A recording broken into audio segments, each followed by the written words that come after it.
Welcome back at Full Tank Blake, where the full car buying experience meets full transparency. So today we're sitting down with Mike Gore, somebody that is been shaping the car business here from the top for years. Right. So right now, Mike is the VP of Axio Automotive. We're really excited to have him here today.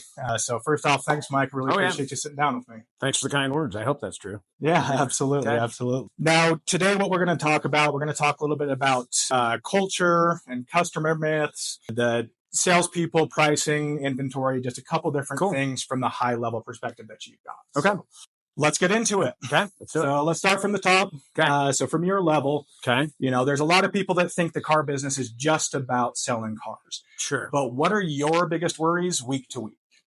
Oh, week to week? Yeah.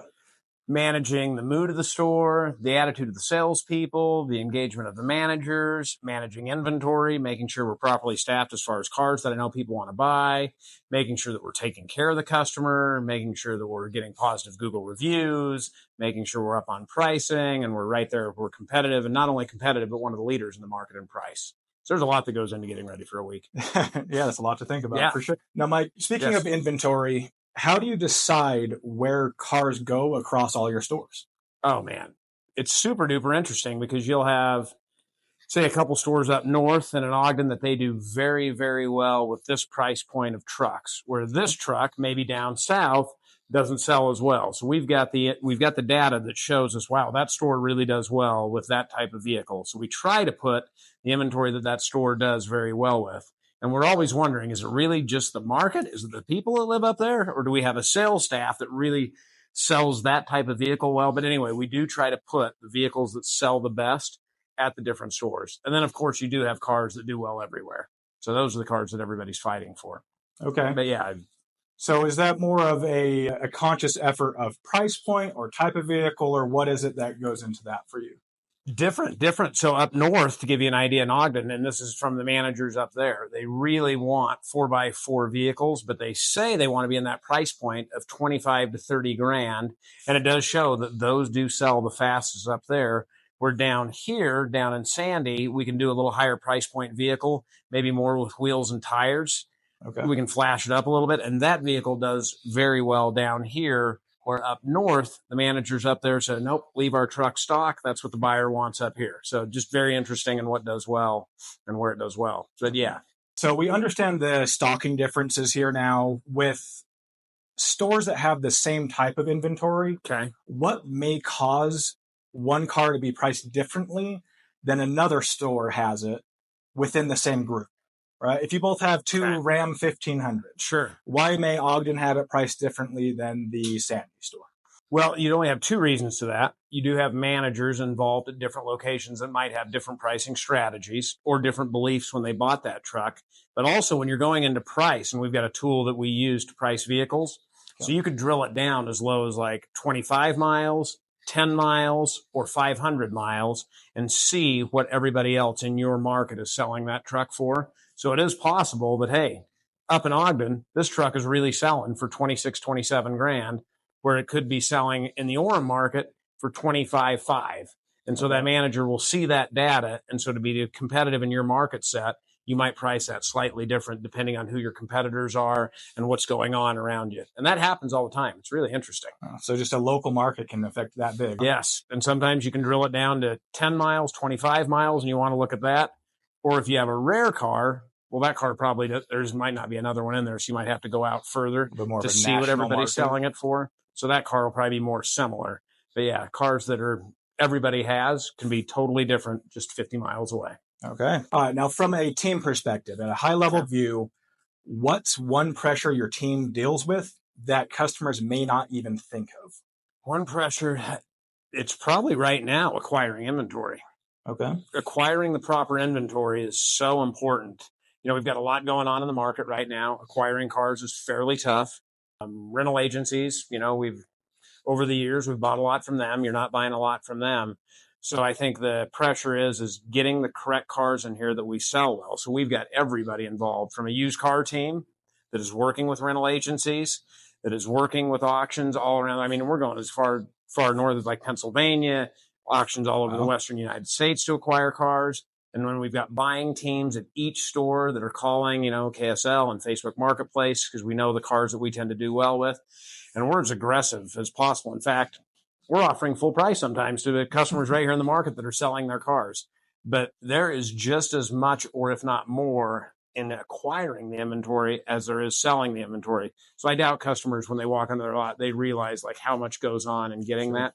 Plus, getting it here, getting it through the shop, fixing any mechanical issues. So we're selling a solid product so the customer will come back and see us. So there's a lot. I mean, acquiring the inventory, getting it up front, there's a lot that goes into it. Okay. Now, when you talk about giving customers full price for their vehicle, you're talking whether that's like Facebook, KSL, like what they're actually listing their cars for. That happens. It does happen. Okay. Yeah, it does happen. Like, I mean, sometimes the data will show, hey, we really do really well with that car.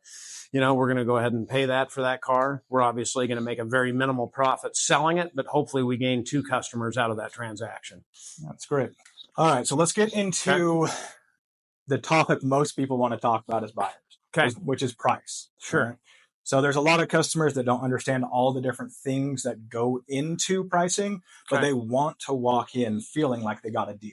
Okay. Right? So can you talk about maybe what type of margins typically we have in the used vehicles on the market?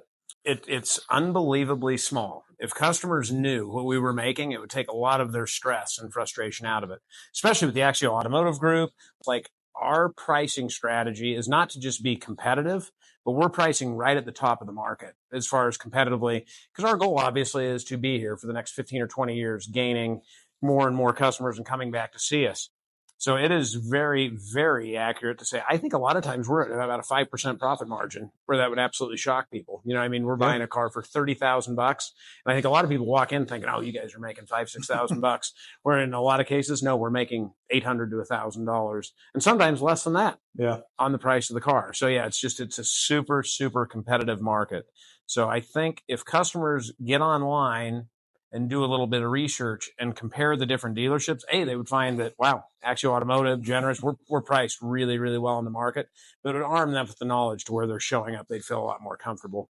But that theory that we're making 4,000 or 5,000 or other dealers, that's just not what pricing used cars or pricing cars is how it works anymore. Now, you talked about the customers being a lot more comfortable if they knew what type of prices the margins were on the prices, right? Right. Besides making that easier, is there one other thing that you wish every customer knew before they ever walked into your stores? One thing that they knew, I wish they knew, because there's a preconceived notion that our salespeople because I've worked in a lot of different sales industries before I got into the car business. And I still think we'll hear the salespeople think that they're liars, they're cheats, they're hustlers. And it just absolutely, if I look at all of our sales staffs out there, they're awesome people. They're fathers, they're daughters, they're mothers. They're great. The last thing that they're trying to do to anybody is take advantage of them, lie to them to sell a car, sell them a bad car. So I wish that they knew the quality of people that work in these dealerships, because if they knew those two things, hey, wait a second, they're really not trying to rip me off. And hey, this person I'm dealing with is actually a fabulous person. I just think that would take a lot of the pressure off, where this inconceived notion that, boy, those car salesmen, they're liars, cheats, it's just not factual. And the pricing, no one's trying to take advantage of anybody. I know that we're going to talk a little bit more about culture. We were kind of talking beforehand about that. But to your point, which you just made there, I'm just curious, Mike, have you ever had to make a really tough decision around a staff member just to kind of preserve that type of culture that you want, or to be able to take care of the customers, anything like that? As far as with one of the salespeople? Salespeople, yes. Service manager, anything. Yes. Right? Hey, sometimes you may have a really, really productive employee that does well for himself as far as selling many cars, but he doesn't do well for what you're trying to create as far as the team atmosphere. Yes. Yeah. And sometimes I've had probably 2 occasions over my 22 years where we've lost, or we've been forced to lose, our absolute top performer at the store. And it's very interesting. Yeah. The store actually flourishes after that, because unfortunately what they brought to the table was good for themselves, but it wasn't good for the team. I think that, part of what I'm trying to help facilitate here with this series, and where the general market is going, at least with the dealers that are trying to produce, right? Okay. Is that they understand the value of a customer and their customer base more so than that high producer now, right? Do you think that was the case there? Yes, 100%. Yeah, and when you're looking to do long-term growth and maintain, good Google reviews, customers come back and see us, sell to their family members, certain people sometimes just unfortunately don't fit that mold. Yeah. Now, how do you take your team and build them into a team that is both driven to produce and be trustworthy? And be trustworthy? Well, I think when you hire somebody, they're almost like a customer. So when you're interviewing or they're in their first 30 days, when you let them know, hey, the last thing we ever want to do is lie, cheat, or steal to sell somebody a car. Our goal is to gain their trust, have them come back and see us, sell their other family members cars, and also they learn about your pricing strategy. I think that takes away the fear of that. And I always believe the culture starts at the top. So the management at that store, whatever it is they're set out to accomplish. So if our goal here is to be the #1 used car dealer in the state of Utah, new salespeople, their goal will be, and you go into some stores where it's the opposite, where it's a broken mentality.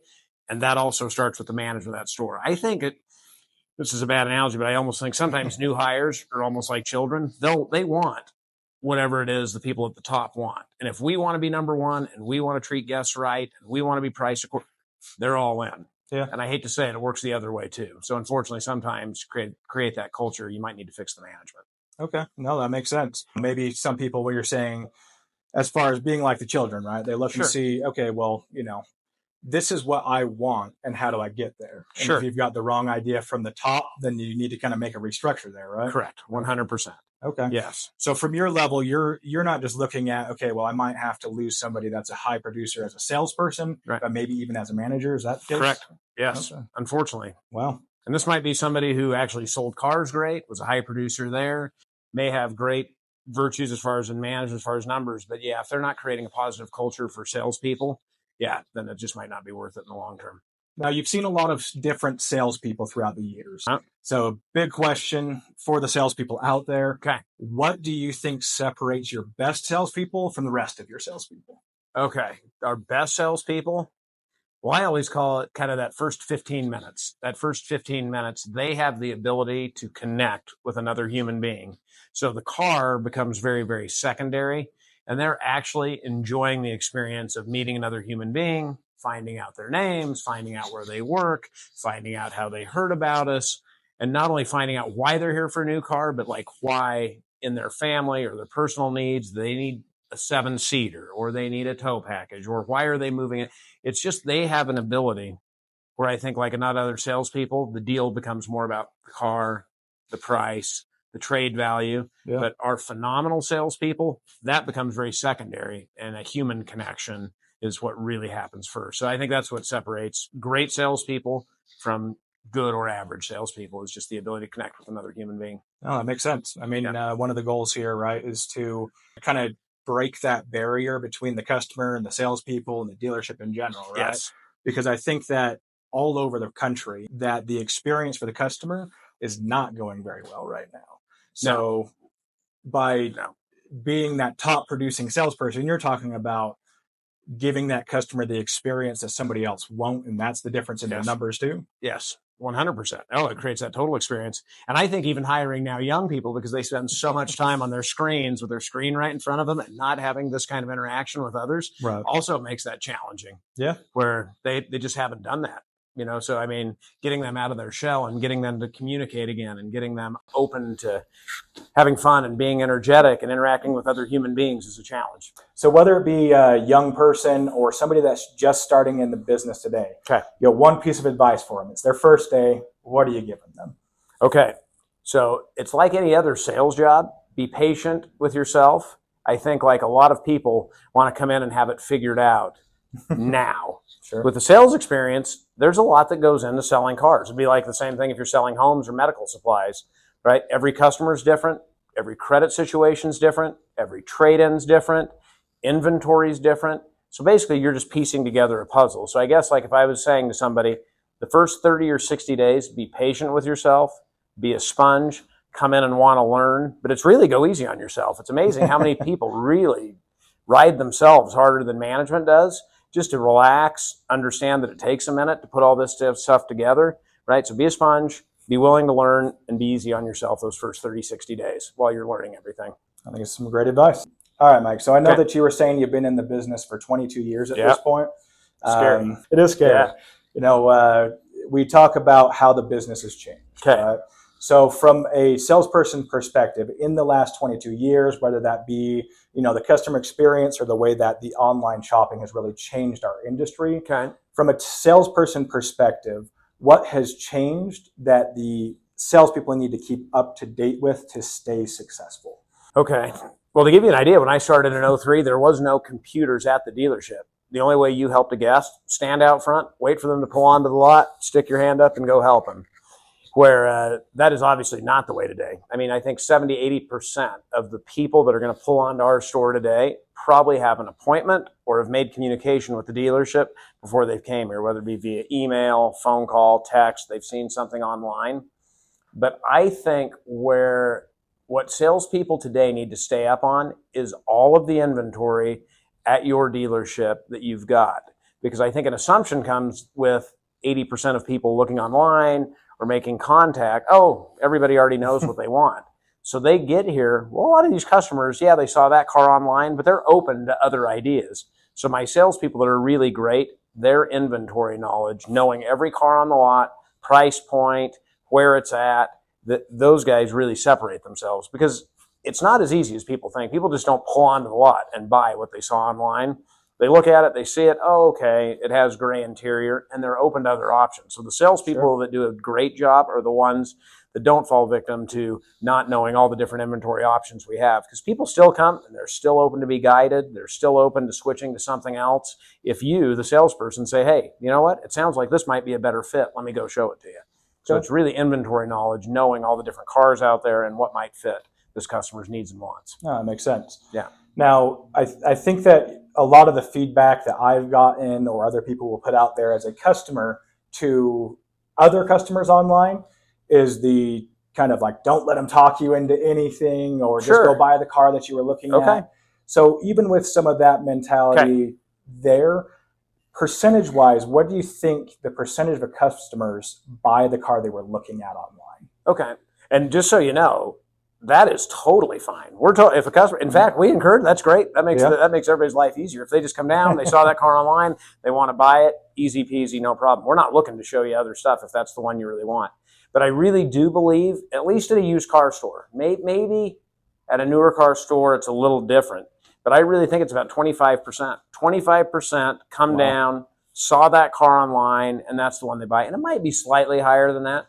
But I really do believe it's interesting. They come down, they see it, and there might be something that they weren't expecting, whether it be, oh, wait, I didn't realize this, or I didn't realize it might have been a different color interior. And so they are saying, hey, what else do you have on the lot that's close to this, or what are the other SUVs that you've got in this price point?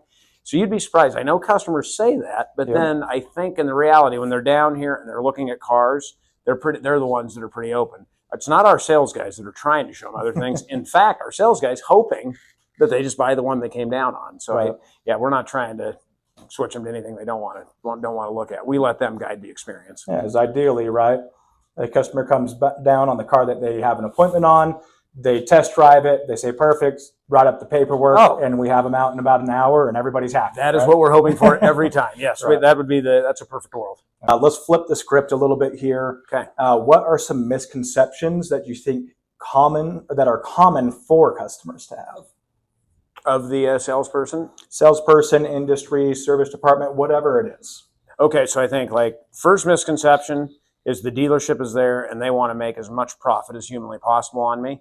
Where our number one thing is we hope you have an absolutely great experience and you come back and see us multiple times and we sell everybody a car. So what we're trying to accomplish, I think, is exactly what you'd want us to be trying to accomplish. Sometimes I don't think you're thinking that's what we're accomplishing. Sure. The other misconception is that these dealerships, we're going to come down, we're going to want to buy that Honda Accord, and then they're going to want to show us a bunch of other things. Not true at all. We're actually hoping you come down, you test drive the car you saw, you love the Honda Accord, and we're doing paperwork. So I think those would be the two big ones. And I just think that I wish every customer knew how important we want your experience to be great. You leave us a good Google review. You come back and see us. That is literally what we are preaching in sales meetings, morning meetings, and we're getting everybody involved. And I think sometimes the customers would be surprised to be like, oh, wow, okay, that is really what they're trying to do. Yeah. No, and I think that, I've talked a little bit about in some of my previous posts, getting with the dealer that's doing things right? Yes. So that's what I'd like to do. Do you think there are still dealers out there that are, like, hey, just beat them over the head and make as much money as possible? Or is that slowly changing? Or what's your perception on that in the industry in general? I think it is slowly changing. I think there's other great dealers out there that are on board doing the exact same thing we are. And I do know some dealers, yes, that are very, if you'd want to use the term old school, where they're trying to, make as much money every transaction humanly possible, and no, they're not concerned about the customer's next visit. As a customer, is there anything that you think customers spend too much time worrying about? Too much time worrying about? Like things that wouldn't matter in the long run. Wouldn't matter in the long run. I think sometimes they get so concerned, and this could be totally just, this is my perception. Sure. But budget sometimes, I think, becomes an overwhelming factor when they're here at the dealership, and they're so consumed with that budget, where I really believe sometimes to be a little more flexible with yourself and allowing yourself maybe to spend 40, 50 bucks more a month on the car that you actually like. But I think because of their perception of a car dealership, they get so zeroed in that they will actually sometimes buy a car that they don't like as much. And where that becomes interesting to me is I know for myself, how much do I spend on Red Bulls? How much do I spend on a meal out? When I take my kids to the movies, there's $100. And I think we all do that. So I think sometimes go a little easier on yourself, go a little easier at the car dealership, make it a fun experience. And obviously don't buy anything that you can't afford that's going to stretch you. Sure. But yeah, I think like sometimes they get so zeroed in that they're so concerned that we're taking advantage of. Like a gotcha moment, like if I spend $1 more than I wanted to, then they got me? Correct. Gotcha. Yeah, where I think like it's like, hey, I got to write a check for this car every month.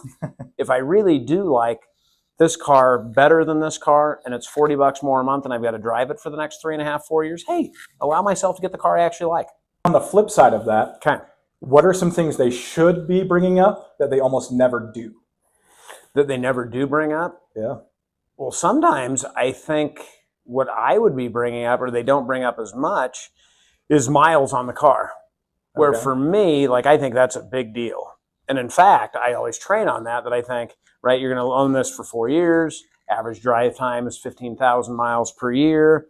Should I maybe buy the car with 35,000 miles instead of 78,000 miles, even though the 78,000 mile car might have the equipment I like more? Where I'm the guy that would tell them, hey, I would buy the car with the lower miles. You're going to have better experience with that. And in fact, this car is going to have 78,000 miles 4 years from now, what this car has now. But I see sometimes, I think customers just don't concern themselves with miles as much as they should. And they're more concerned with amenities. So sometimes I would think like, hey, make sure that you do the math in your head and how long you're going to own this car and how many miles should this car have on it when I'm buying it. So you think that sometimes they kind of lose touch of like, hey, doing a 5-year loan on this, in 5 years it's going to have 130,000 miles on it. How comfortable will I be? Is that? Yeah. Okay. Yeah, where if I'm maybe buying it with 90 or say 108,000 miles in 5 years, this is going to have 160,000 miles. Okay. So when I go to trade it in, obviously if I bought the one with a little lower miles, I'd have a better trade value. I'd have less repairs throughout my cost of ownership. So I always think, I know it sounds silly, but I always say, for me, miles. I look at miles on the car. Well, Mike, I really appreciate it. I mean, it's been a great, insightful conversation that we've had. Right? Thanks, Blake. I appreciate it. Especially early on in the channel. Really nice to be able to get together and do this. What is something you would say to somebody shopping for a car right now? Any general piece of advice? Okay, so shopping for a car right now, I would say make sure you do your research. Get comfortable with the pricing on the cars that you're looking at, so you are armed with that knowledge. If you have a trade-in, I would also, do some research on that. You can check out kind of also what your car is selling for, just so you can walk in there and then make the experience fun. I think what makes it not fun is not being sure of certain pieces of information, and then being a relaxed customer, knowing about what the cars are selling for, knowing kind of what my trade-in's going for, possibly stopping by your bank, knowing what interest rates are. So then when you're armed with that knowledge, you can go out and have fun and find a car you actually like and not make it a stressful experience, make it a fun experience. I've trained my salespeople for years, right? Okay. Is that the opposite of fear is knowledge. Yes, 100%. Right? Love it. And giving that the same type of thing for the customers, that's kind of what I'm aiming to do, is you arm the customers with knowledge. Then now we as a dealer who want to give the customer a great experience, the customer will want to come in having that knowledge and will have a great experience. Yes, experience. 100%. Okay. For the salespeople out there, or anyone that may be even thinking about joining the automotive industry, Okay. what would you say about starting a career in the automotive industry right now? I had a hard time making the jump to doing it because of my preconceived notion of it 22 years ago and just how much fun it is, the ability to move forward and create, management positions, finance manager positions. You can move up in a car dealership a lot faster than you know. The money is very, it's very, very competitive with other sales jobs and sometimes pays even more than you would think. Yeah, I just think more people out there, if they would jump into it and give it a shot, they would love it. So I'd encourage anybody with sales experience or enjoys talking to others to give it a shot. You'd be surprised how much you might like it. All right, guys, thanks again for joining us. If you saw value in this video, please do me a favor, like it, share it, or tag somebody that you think could get value from it as well. This is Full Tank Blake, Full Tank, Full Transparency. We'll catch you on the next one.